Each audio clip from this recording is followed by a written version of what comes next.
Welcome to another deep dive. Today we're going to be looking at leadership, but through a very interesting Oh, lens. very interesting. We're going to be talking about the experiences of Jake Wood. Okay. So Jake Wood is a former Marine Mm-hmm. and co-founder of Team Rubicon. Okay. And he wrote this book called Take Command. Right.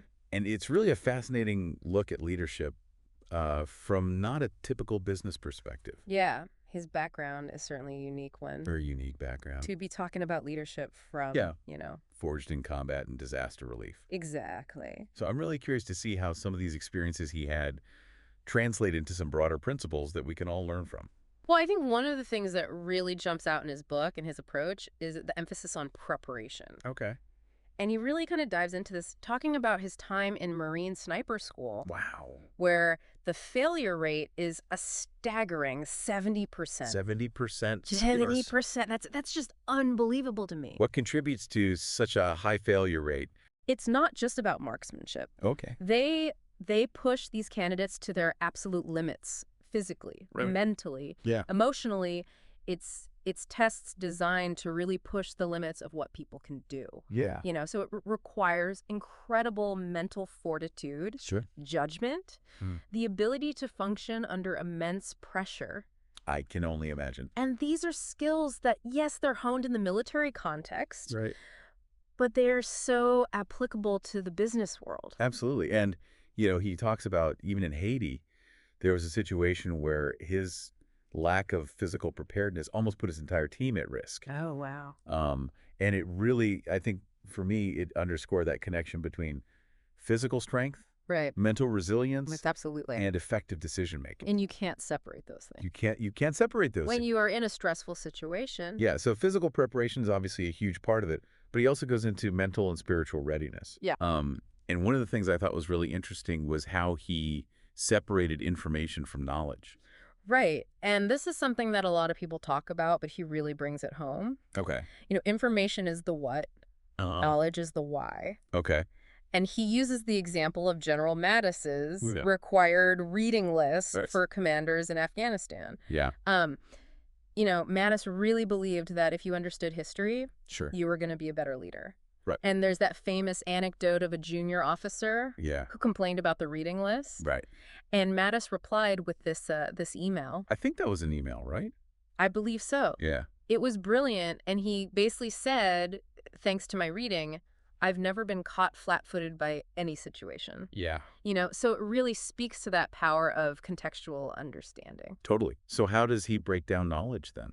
He categorizes it in 3 distinct areas. Okay. Things you know, Right. things you know you don't know, and things you don't know you don't know. Right. And that's the scary part. That's the scary part. That's the ignorance part. The unknown unknowns. The unknown unknowns. That's where the danger is. Exactly. So what strategies does he recommend to tackle those blind spots? Well, he recommends actively pursuing diverse experiences, reading extensively, Okay. and stepping outside your comfort zone, Yeah. particularly when you travel. Uh-huh. So it's really about expanding that mental map Right. of the world and constantly challenging those assumptions. Absolutely. And then there's the spiritual aspect of it. Yes, right. So spiritual preparation. What insights does he offer there? Well, he's a firm believer in the strength derived from meaningful relationships. Okay. Those anchors in your life Uh-huh. that can provide support during the challenging times. Sure. He also talks about the need to find meaning in your work, Okay. regardless of your profession. Right. And he has this really compelling story about the successful philanthropist who, despite all of his wealth and accomplishments, he felt unfulfilled. Interesting. So what was it? His pastor actually helped him realize it. Mm. The only thing you're good at in this world is making money, Uh-huh. and you're good at giving it away. Oh. And it was this potent reminder Wow. that everybody has these unique strengths and talents, Sure. and they should be utilized for positive impact. Absolutely. And, that leads us to another really fascinating part of his leadership journey, Yeah. which is, his experience in forming Team Rubicon Right. in response to the Haiti earthquake. And, this organization emerged organically Really? from a group of strangers Wow. with diverse backgrounds who were united by this shared desire to help. That's pretty remarkable. It is. So what set them apart from some of the other organizations that were responding? The thing that really stood out was their agility and their speed, they were able to mobilize and deliver aid much faster than larger, more established relief organizations that often got bogged down With all the red tape. with all the red tape. Exactly. And bureaucracy and... Exactly. Yeah, I mean, it speaks volumes about the power of, a small, dedicated team. Absolutely. For the common purpose. And Wood has a very specific definition of what constitutes a team. Okay. He says it's a group of individual egos united in pursuit of a common mission, often foregoing personal advancement for the benefit of the collective good. I love that definition. It's a great definition. Because it's not just for, disaster relief. No, it's applicable to so many things. It's, sports business. Sports business, marriages. Even marriages. Yeah, exactly. Yeah. So to achieve that high level of impact, though, he identifies 3 key ingredients that need to be present within a team. Foolishness, daring, and persistence. All right, so let's break these down. So foolishness first. So that's a bit counterintuitive. It sounds counterintuitive for a successful team. But he's not talking about recklessness. Okay. He's talking about nurturing that dreamer's mindset. Okay. The individuals who see solutions where others only see obstacles. Yeah. Those who are willing to kind of challenge the status quo and ask why not. So they bring that innovative spirit. Exactly. And the willingness to think outside the box. All right, so then daring. Daring refers to the courage that's required to actually act upon those innovative ideas. Okay. To take calculated risks and push beyond your comfort zone. You need both of those things. You need both. You got to have the vision and the courage to act. Right. Boldness to turn vision into action. Okay, so I can see how both of those would be super important. But persistence? Persistence is the glue that holds it all together. Okay. The tenacity, and Wood actually quotes Calvin Coolidge here, Okay. who said, "Nothing in the world can take the place of persistence." Wow. Persistence and determination alone are omnipotent. That's powerful. It speaks to that unwavering commitment. Yeah. That you need to have to overcome obstacles and to see that mission through high-impact teams. They're characterized by that refusal to give up. Right. They learn from their setbacks. They adapt. Yeah. And they keep striving towards those goals. So now we kind of have like the core elements of what makes a high-impact team. But how do you know individuals fit into that? Yeah. Like, what about roles and responsibilities within that team? Well, Wood dives into this idea of understanding roles. Okay. Using his own experience as a backup football player. Okay. Mentoring a younger, more talented teammate, Joe Thomas. Okay. Who went on to become an NFL star. Wow. So it really highlights this reality that not everybody can be the star player. Right. But every role is crucial. Absolutely. And accepting that role, I think, is a big part of it. It is. It's recognizing those desired roles and those assigned roles. And sometimes that means setting aside personal ambition for the greater good of the team. For the greater good. Yeah. He gives an example from Team Rubicon. Okay. Where they might need to convince a volunteer that the administrative work, while not as glamorous, is just as vital as being out in the field. It all contributes. It all contributes to that overall mission. So how do you make sure everybody's kind of operating cohesively and effectively within those roles? Well, it goes back to trust. Okay. Trust is the most critical element of a high-impact team. Sure. And Wood actually breaks it down into this formula. Okay. Trust equals training plus transparency plus trial and tribulation. Interesting. So can you unpack that a little bit for us? What does he mean by training? Well, he stresses the importance of common training. Okay. Ensuring that everyone's operating from the same playbook. Right. With a shared understanding of the values, the language, the procedures. So important in a high-pressure situation. Oh, absolutely. When you need to have that quick coordinated action, you got to be on the same page. What are some examples of that kind of training? Well, think about military basic training. Okay. Or you think about the standardized approach of a McKinsey consultant. Okay. Or the unique onboarding process of a Zappos. There. Each of those highlights that deliberate effort to instill a shared culture and set of operating principles. Totally. And how does transparency play into that? Transparency is all about honesty. Okay. Open communication. Right. Wood shares the story about gathering his initial Team Rubicon members before deploying to Haiti, and he frankly outlines the risks involved. Wow. He says, I can't guarantee your safety, but I can guarantee that it will be my #1 priority. Wow. What a powerful statement. It is, and that kind of transparency allows those team members to make informed decisions and feel confident in their leader's commitment to their well-being. Absolutely. And then the trial and tribulation piece of it. Well, shared experiences, particularly challenging ones, have a way of forging bonds that you just can't replicate any other way. Like going through something like the Haiti earthquake. Exactly. Navigating that adversity together creates this profound level of trust. So we've got preparation, we've got team building, we've got trust. Right. Where does transparency fit in outside of team building? Well, he introduces this concept called shedding light. Okay. And this comes from his experiences in Haiti, where he saw firsthand the failures of some larger relief organizations. Okay. And it was this moment of realization for him where he saw the inefficiency, the lack of accountability, and he understood the importance of exposing those shortcomings. Wow. And demanding better. So holding people accountable? Absolutely. Especially when you're talking about, you know, people's lives being at stake. Exactly. So Team Rubicon actually embraced radical transparency. They did. As one of their core values. Right. They meticulously documented their actions. Wow. And they even offered to return any unused funds to their donors. So what were some of the benefits of that radical transparency? Well, it accomplished two key things. Okay. First, it created a system of checks and balances for their operations. Okay. So it ensured that they were being responsible with the resources that were entrusted to them. Makes sense. And second, it built trust with their supporters. Sure. Demonstrating that commitment to ethical and effective aid delivery. So it sounds like for him, transparency is not just an external practice. No, it's an internal one as well. Right. He talks about internal transparency, cultivating a culture of honesty and open communication within an organization. So important for like a healthy, productive work environment. Absolutely. And he shares this story about facing a financial crisis at Team Rubicon. Oh, really? And he chooses to be completely upfront with his employees about the challenges they were facing. That must have been a difficult conversation to have.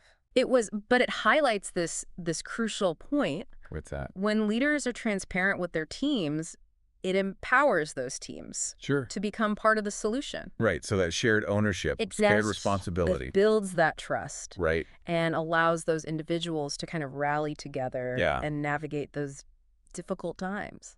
What specific measures did they take then to create that culture of internal transparency? They instituted an open door policy, encouraging employees to freely share concerns or ideas. So that accessibility. Accessibility, open dialogue were key. And I know he had office hours as well. He did. Yeah. He held office hours, making himself available. To anyone. To anyone on the team. So we've got transparency. What about accountability? Accountability is the other side of the coin. Right. And he actually draws this interesting parallel to his football days at the University of Wisconsin. Oh, where they had this rigorous video review system called the Eye of God. Okay, what was the purpose of that? It was designed to hold those players accountable for their actions on the field. Okay. And he describes these intense post-practice sessions where the coach would just meticulously dissect every single play. Oh my gosh. Rewinding the tape like 30 times over and over again. I can imagine those are pretty nerve-wracking for the players. They were, but there's a valuable lesson there for leaders. Okay. Yeah, you got to be willing to own up to your mistakes. Sure. Accept blame when necessary. Right. And set that example for your team. It's about building that culture of accountability, not for punishment. Right. But for learning and growth. Continuous improvement. And he also stresses the need to address accountability issues immediately. Right. Not letting them fester. You don't let them fester. And erode trust. Absolutely. He gives some concrete examples, too. He does. Of how leaders can demonstrate accountability. You know, he talks about taking responsibility for a missed product launch, rescheduled meeting. Yeah. Even a computer system glitch. It's about owning it. It's about owning it, acknowledging your role in that situation. So that's a powerful precedent. It does. And he also talks about holding those team members to the same standard. Right. You know, addressing those performance issues promptly and directly. Does he give any examples of organizations that do this well? He does. He points to Southwest Airlines. Okay. And their relentless focus on maintaining those 10-minute turnaround times. Yeah. Legendary example of operational efficiency.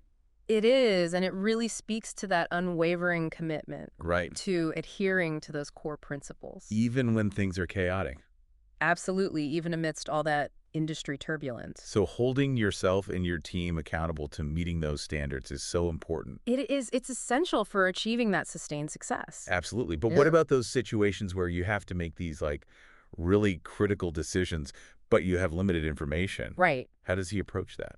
Well, he draws on his observation training in sniper school, where he had to spot hidden objects in this vast field. So you had to be very observant. Extremely observant. Yeah. And he tells this story about struggling to locate the last target. And the instructor just taunting him with this phrase, "so close." Oh, that would be so frustrating. It would be, and it's a great analogy. For what? For the challenges that leaders face. Yeah. The ability to observe your surroundings, identify those threats, opportunities, and make sense of all that information. It's like seeing the bigger picture. Exactly. Understanding those nuances and discerning what really matters. What's important and what's not important. Exactly. So how do you prevent observation fatigue then? He suggests shifting perspectives, and he outlines these 4 types of perspective shifts. External, the literal, figurative, and temporal. Oh, wow. So break those down for me. So external perspective is about seeking input and insights from outside sources. Your advisors, mentors, industry experts. So getting that outside perspective. Outside perspective, exactly. Okay, what about literal perspective? Literal perspective is about physically changing your location. You know, stepping out of the office. To observe that situation firsthand. So literally changing your environment. Exactly. Okay, so figurative perspective. Figurative perspective is about challenging yourself to consider different mental models, frameworks, or ways of thinking about a situation. So putting on a different hat. Put on a different lens, exactly. I think temporal is about allowing time to pass. Revisiting that situation. After a period of reflection. I like that. To gain that new understanding. Sometimes you just need to, like, step back. Absolutely. Sometimes distance and time can provide the clarity. The insight that you lack in the heat of the moment. Absolutely. He talks about cultural shifts that were happening within Team Rubicon. He does. And he observed those. From being on the ground in Oklahoma. On the ground in Oklahoma, which was a perspective. He couldn't get from headquarters? Couldn't get from the headquarters, exactly. So the value of immersing yourself. In different situations to get that. Different contexts. More nuanced understanding. Yeah, and it highlights this concept of, you know, staying above the fray as a leader. You know, maintaining that focus on the big picture. Rather than getting bogged down. In the day-to-day. And the execution. Which can be hard, I'm sure, for a lot of leaders who are used to being. Who like to be hands-on. He gives some examples. A VP at a trading firm, a fire captain, chef turned restaurateur.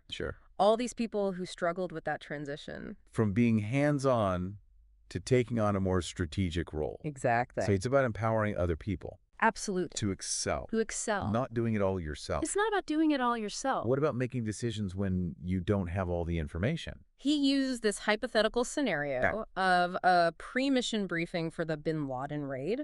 Imagine that pressure. Oh, gosh. Knowing you're going into this high-risk situation with limited intelligence. It's a great example because rarely do you have a perfect picture. You rarely have all the information. He says instead of waiting for that complete picture, leaders need to be comfortable operating in the unknown, in the ambiguity, making decisions based on the best available information. So you've got to be decisive. You have to be decisive. Even when faced with uncertainty. Exactly. And he outlines an approach he calls the intelligence cycle for processing this information. It's collection, verification, extraction, extrapolation, and correlation, and finally evaluation and decision. So it's kind of like this systematic way of making sense of all that information. Exactly. Turn it into actionable intelligence. And he uses Team Rubicon's decision to deploy to Haiti. To walk through each step of that. Exactly. Showing how they weighed the risks, assessed the available information. And ultimately made that decision to go. And made the decision to act. Which is a framework that anybody can use, I imagine. Absolutely. When they're faced with these high-stakes decisions. Regardless of what field you're in. With limited information.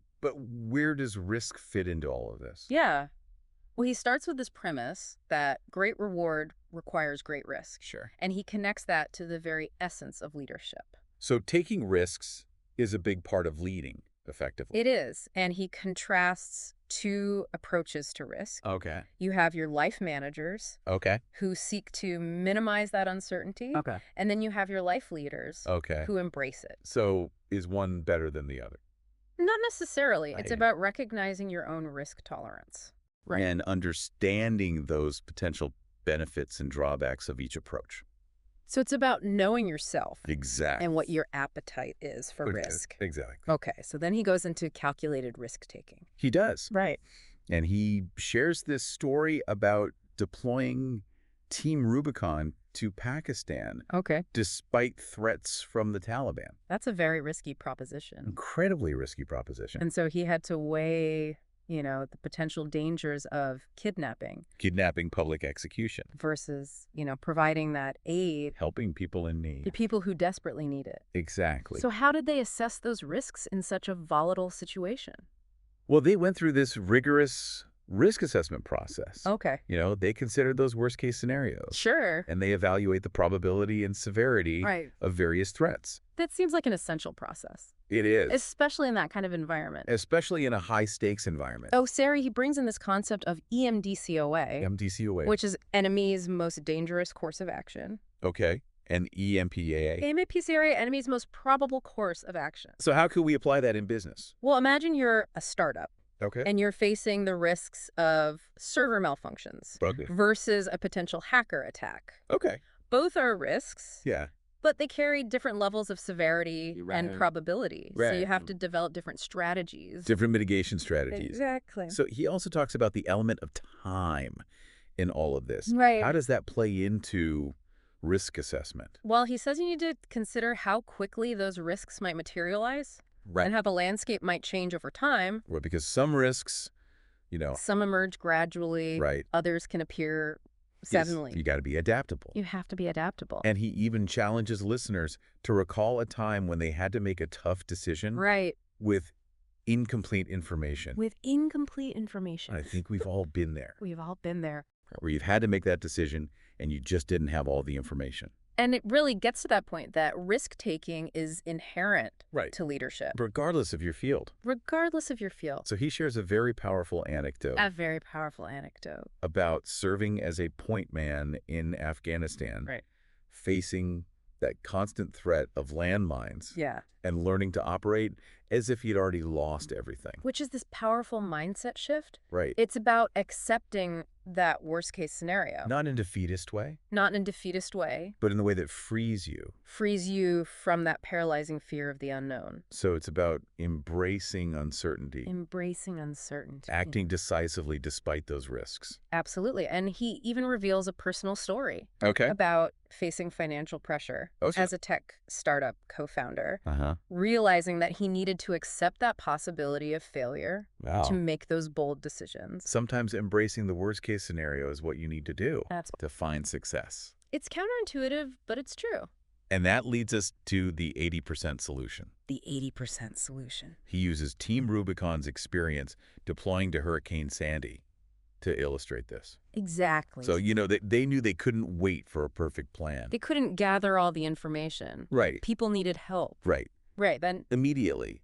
So it's about taking action. Decisive action. Even when you don't have all the answers. Exactly. He talks about creating this culture of decisiveness within teams, within organizations. And he uses FedEx as an example. He uses Fred Smith's leadership at FedEx, instilling that culture of empowerment. So people can make those decisions even if it means deviating from the procedures. Exactly. Wow. It's about trusting your team. Yeah. And giving them that autonomy. Within that framework. Within a framework. Of understanding. Of shared goals. He gives an example from his sniper team deployment in Afghanistan about controlling controllable variables. Right. All right, so focusing on those things that they could control. Exactly. Even though there were so many things they couldn't control. The heat, the terrain. Right, so channel your energy into what you can actually impact. Exactly, and he connects that back to this military concept of commander's intent. Okay. Where individuals are empowered to act decisively. Within that understanding of the mission. Even when plans go awry. It's all about fostering that adaptability. The adaptability initiative. Yeah. Within that framework of shared goals. Okay, so now let's talk about communication. Communication. Right, because that's obviously super important in high-stakes situations. Absolutely. So how does he emphasize that importance? Well, he uses the example of Team Rubicon's response to Typhoon Haiyan. There they had to make this decision about deploying a medical team, but they had limited information. Again, making those high-stakes decisions. High-stakes decisions. With limited information. Exactly. And he stresses that leaders must be that source of truth, filtering information carefully. Host speaker. Ensuring that everyone receives information from those reliable sources. Preventing the spread of, like, rumors and misinformation. Exactly, which can absolutely paralyze a team. Or an organization. Or an organization. He talks about, establishing those clear lines of communication. Right. Well-defined chain of command. Exactly. So you're preventing people from acting prematurely. Or spreading misinformation. So it's all about structure. Structure. And clarity. Clarity. In communication, especially when things are crazy. Absolutely. And it's interesting. He connects this concept of relentless execution back to historical examples, like the Battle of Belleau Wood in World War I. What happened at Belleau Wood? Well, it was this brutal battle where this Marine unit, they were outnumbered, outgunned. Wow. But they held their ground against this fierce German offensive. Wow. And it earned them the moniker Devil Dogs. I've heard that. For their tenacity. It speaks to that spirit of never giving up. Right, even when facing those overwhelming odds. He brings it into the modern context with Team Rubicon's plan to charter a jumbo jet to the Philippines after Typhoon Haiyan. Right, to transport those medical supplies. And personnel. Right, and despite logistical hurdles and setbacks, they persevered. They got it done. They delivered that aid. So that's what relentless execution looks like in action. It's thinking big, overcoming those obstacles. And just staying focused. And maintaining that focus. On the mission. On the mission. But how do you cultivate that mindset within a team or an organization? Well, he provides a really clear definition of relentless execution. Okay, what is it? He says it's the consistent and conscious choice of success over failure. I like that. It's fostering that winning attitude. Not just in the big moments. Not just in the big moments, but in the everyday choices. It's a process. A commitment. A commitment to excellence. That permeates everything. That permeates the entire culture of an organization. So it involves preparation analysis. Calculated risk-taking. And taking action. Decisive action. Because it's not enough to just have a plan. You got to act on it, right? You got to execute. And he outlines a set of practical tools and principles that leaders can use to create that culture of relentless execution. Relentless execution. Okay, so what are some of those tools? One that stands out is the concept of the strategic corporal. Okay, what's a strategic corporal? So this term was coined by former Marine General Charles Krulak. Okay. And it refers to empowering individuals at lower levels of an organization to make decisions. That can have a big impact. That can have a big impact. So pushing decision-making down. Down to those who are closest to the action. Isn't that risky? It might seem counterintuitive. Okay. But in rapidly changing environments, those on the front lines often have the best understanding. Of what's actually happening. They're the ones in the trenches. They are. And they're able to make those quick, effective decisions. Without having to go through all the layers. Without the bureaucracy. Right. So agility, responsiveness. It's all about agility and responsiveness. So how do you identify and cultivate these strategic corporals? Well, he draws a parallel to his experiences in the Marines. Okay. Where his sniper team leader, a sergeant, had the authority to make decisions that could impact the entire battalion. Wow. So a lot of responsibility for a junior position. It is, but it underscores that importance of trusting your team. Right. And empowering them to act. Within that framework. Of understanding. So give them the guidance. Define the mission. And then within that context. Can this be applied outside of the military? Absolutely. He argues that any organization, regardless of size or industry. So it could be a factory worker. It could be a factory worker. Who spots a defect and stops the production line? Exactly. Or the junior analyst. Who flags a budgetary issue. Right. Or the customer service rep. Who can resolve a complex complaint. Exactly. It's recognizing that leadership is not confined.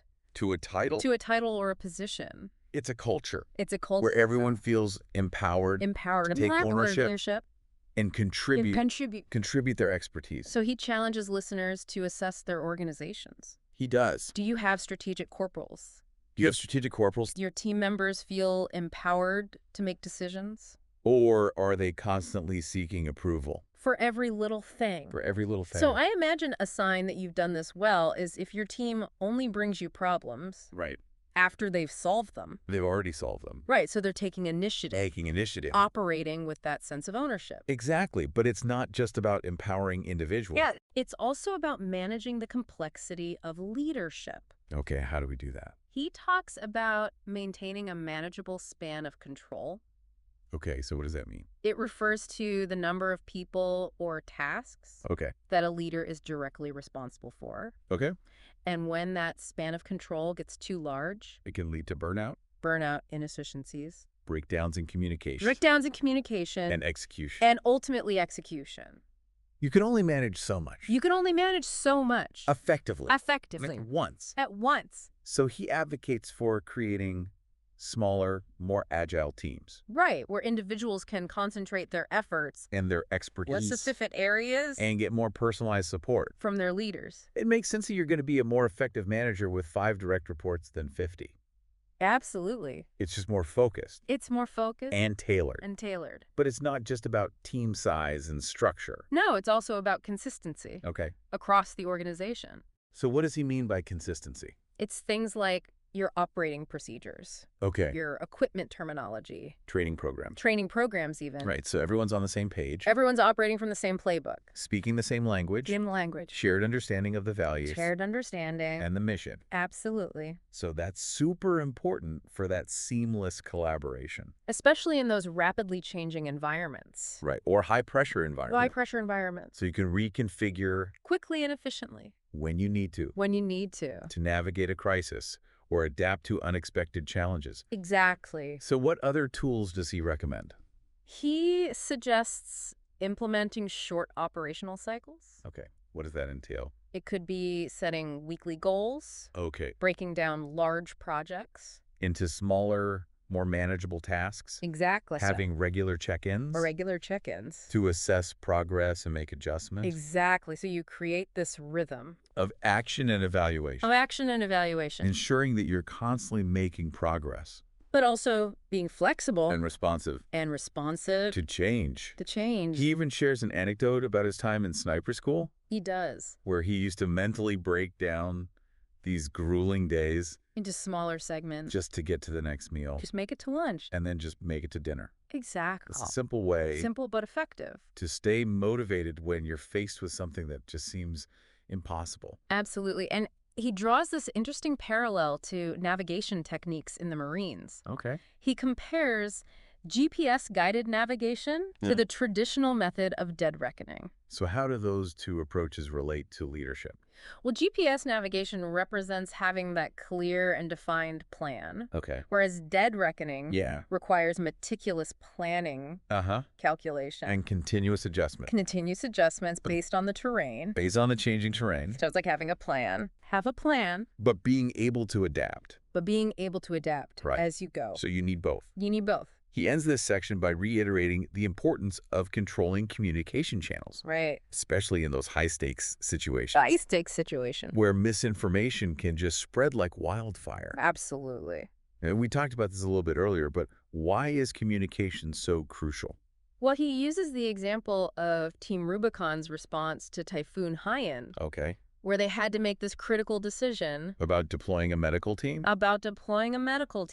With limited information. Again. Making those high-stakes decisions. Exactly. With limited information. And he stresses that leaders must be that source of truth. Right. Filtering that information carefully. Ensuring that everyone is getting information. From reliable sources. So you're preventing those rumors.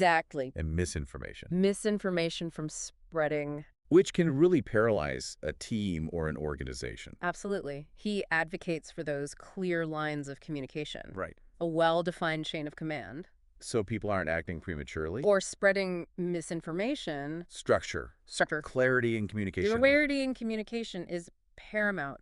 Especially when the stakes are high.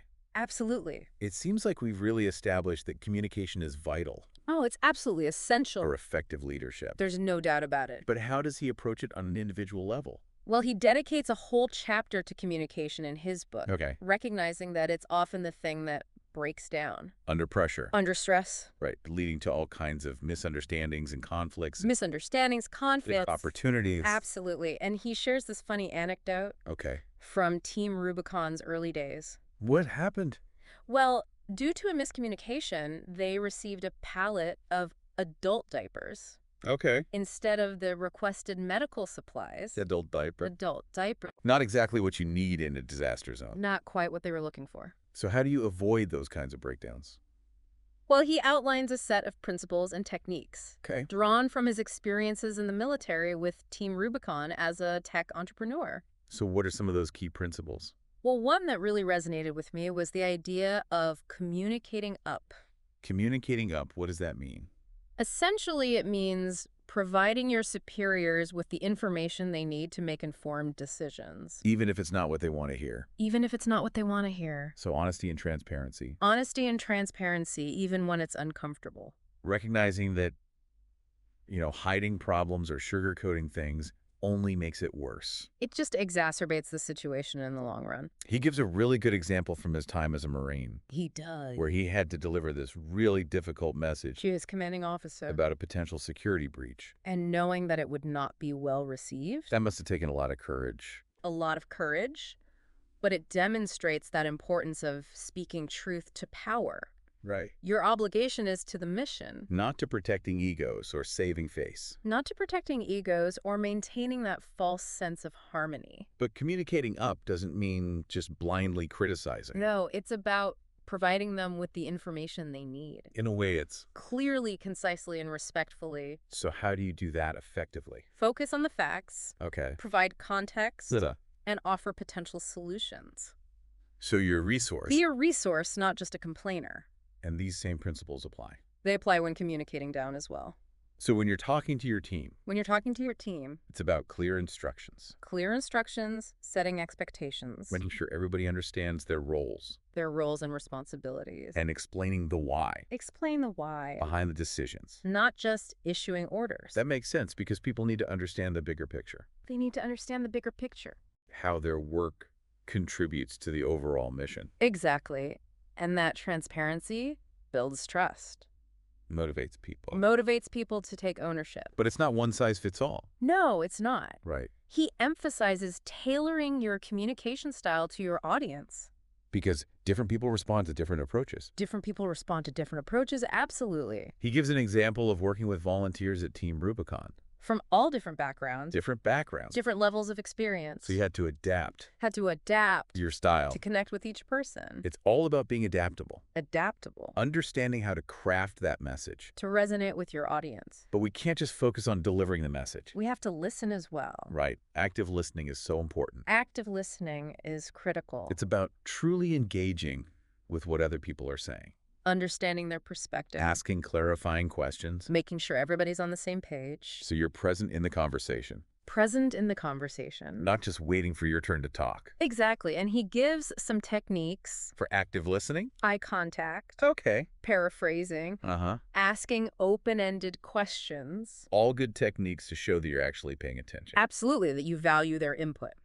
And then he talks about storytelling. The power of storytelling. Because stories are so powerful. They engage audiences. They convey complex ideas. They connect with people on an emotional level. Absolutely. And he says it can be particularly effective for leaders. How so? Well, to connect with their teams, build shared understanding, and motivate individuals. It's a common goal. Towards a common goal. It's about going beyond those dry facts and figures. And tapping into the emotional core. The emotional core. Of the message. And he even offers a framework for crafting these compelling stories. Okay, how do you do that? Begin with a clear message. Establish that narrative arc with a beginning, middle, and end. A story arc. Use vivid language. Vivid language to bring it to life. So it's about structure. Structure. And engagement. Engagement. And He stresses that it's not just about entertaining your audience. Right. It's about connecting. It's about forging connections. Building trust. Building trust. And inspiring action. Inspiring action. Think about political campaigns. Marketing strategies. Fundraising efforts, team-building exercises. Stories are everywhere. Stories are everywhere. And for good reason. For good reason. So he ends this section on communication, talking about the importance of being present and engaged. Being present and engaged. Whether you're addressing a large audience, leading a team meeting, or having a one-on-one. So being mindful, attentive. Giving that other person your undivided attention. And using those nonverbal cues to demonstrate that engagement. Absolutely. Eye contact, nodding, facial expressions. Showing that you respect the other person. You value their time and their input. Well, that brings us to the end of our deep dive. Into Jake Wood's Take Command. And it's been a fascinating exploration of his leadership journey. From the military to Team Rubicon. And his book really offers so many valuable insights. For anyone navigating the complexities of leadership. So maybe it'll be helpful to distill these insights into a concise list. Okay, so key takeaways. Key takeaways. From Take Command. So first and foremost, preparation is paramount.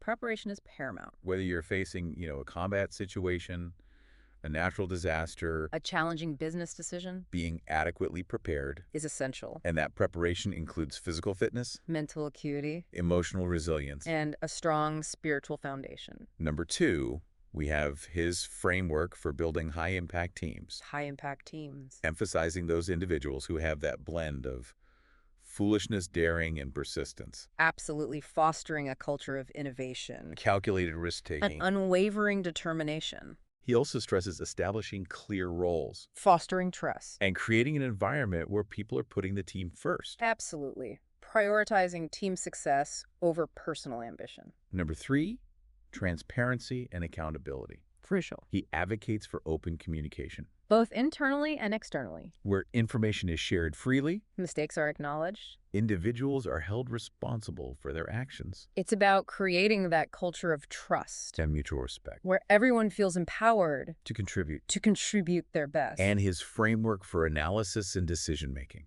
Especially in those situations with limited information. So important, embracing that uncertainty. Utilizing that intelligence cycle. Acting decisively even when you don't have all the pieces. Absolutely. And then, of course, relentless execution. Relentless execution, that unwavering commitment. To getting it done. No matter the obstacles. And he provides those inspiring examples of individuals and teams who just did amazing things. Through sheer determination. It's a reminder that success is often a matter of choice. Not circumstance. And underpinning all of those principles is communication. Communication, clear, concise, respectful. Tailored to your audience. Delivered with presence. And authenticity. He offers so many great tips. For mastering this essential skill. From communicating up and down. To storytelling and active listening. Well, there you have it. A deep dive. Into Jake Wood's Take Command.